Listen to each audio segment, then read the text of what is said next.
Hello and welcome to World of Floorcraft. We are Karen and Nelson Rose. This is an intermediate modern jive clip showing you how to do an American spin with man. Highly recommend that you already know how to do an American spin. Link in the description below, and we will jump straight in. So it looks like this. It goes 7 and 8. A 1, 2, 3, 4, 5 and 6. Okay, so let's break it down. Man's right, lady's right, semicircle push, send the lady back.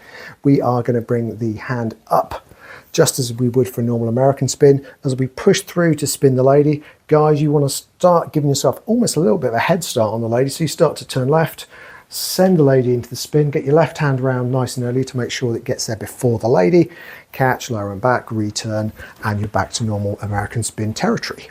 So, same thing from the other side. We go back 1. In and flat, 2, everybody gets round, 3 into a catch, 4, returning 5 and back 6.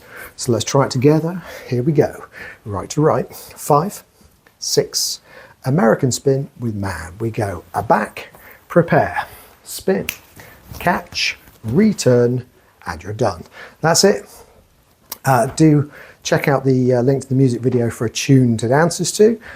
Do like, subscribe, and hit the notification bell. We do appreciate everybody who's watching the channel, and every like, every comment, we will do our best to respond. As always, thank you for watching World of Floorcraft. I hope you've enjoyed learning some modern jive. There is a link to some music that is good to dance modern jive to. Thank you to everyone who hit subscribe. You are helping us to make more clips. Thank you. Keep dancing.